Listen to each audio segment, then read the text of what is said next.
Sadly enough, the most painful goodbyes are the ones that are left unsaid and never explained. The subject of today's story is Sandra Djan, a 21-year-old single mother, was living in Norton, a tiny northern English town, with her 5-month-old daughter Kimberly. One evening in January of 1968, like any other evenings, Sandra began warming up a bottle of milk in her apartment's kitchen while waiting for her daughter's bathwater to cool. While Kimberly was playing in her stroller, which had rattles that make noises in the wind, allowed her mother Sandra to do multiple duties around the house. The arrangements of the latter allowed her to keep an eye on Kimberly if the kitchen's back door simply stayed open. Sandra stepped into one of the house's front rooms and noticed, through the big bay windows, a young boy wheeling a stroller that looked like the one Kimberly was in.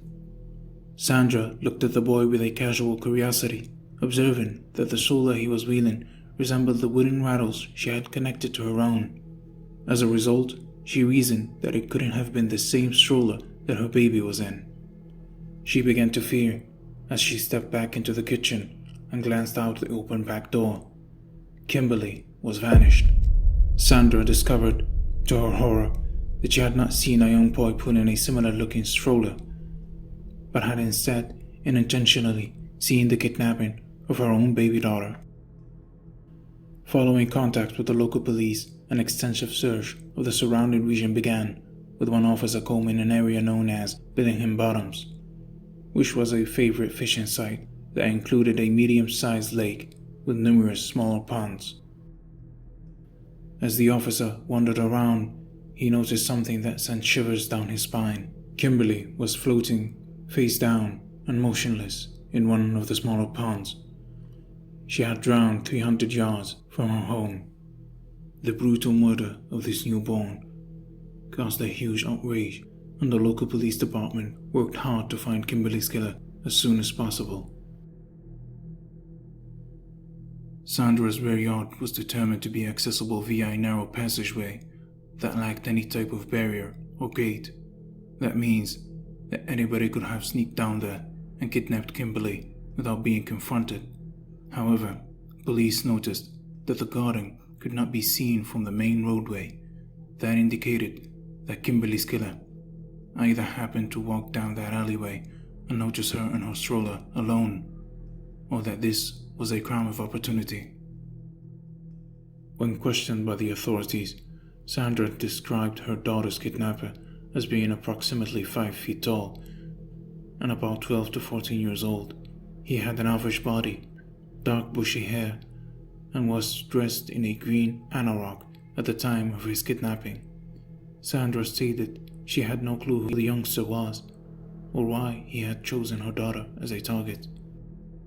A sketch artist created a depiction of the youngster based on Sandra's description.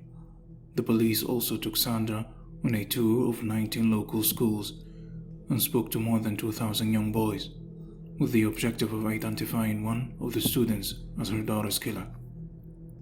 Police conducted door-to-door inquiries at about 6,000 homes and took 6,000 statements.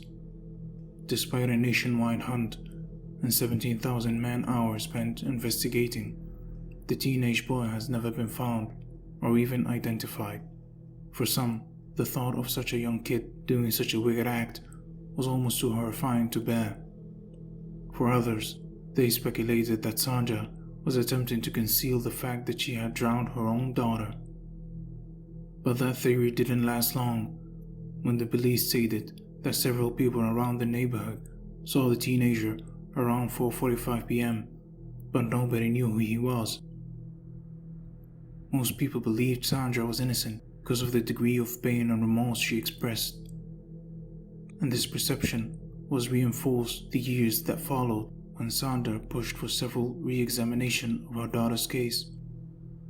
At the time, most of the public attention was focused on the killer's possible motive. Finding a reason why a young boy would take an infant's life in this manner was as depressing as it was challenging. One of the theories that the police considered is that Kimberly's killer had a learning disability. He had been walking around the neighborhood when he noticed Kimberly and decided to take her for a walk down to Billingham Bottoms. And while showing Kimberly the pond, the kid may have accidentally placed her in the water, panicked, and then fled without comprehending the gravity of his actions. The theory was ruled out because the wooden rattles were removed from Kimberly's stroller.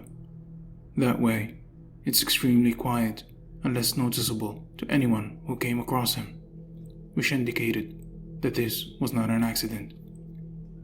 A lot of time and effort was put into the hunt of Kimberly's killer, but they were never found, and the case became cold. It remained unsolved for the past 36 years. In 2004, an older Sandra Djan requested that Cleveland police investigate Kimberly's case once more. The killer's fingerprints should have been all over the stroller, she claims, and she wants to know if any were saved and if the case may be reopened. Sandra stated at some point, "Knowing that I saw him take my baby away is killing me, and I have suffered for it all my life with depression. I have never got over her death." Kimberly Jackson's murder has been unsolved for 54 years, despite the fact that certain refuse to forget her. One individual in particular must struggle to forget their own heinous deeds. Perhaps they feel regret and have long suffered in silence because of their guilt.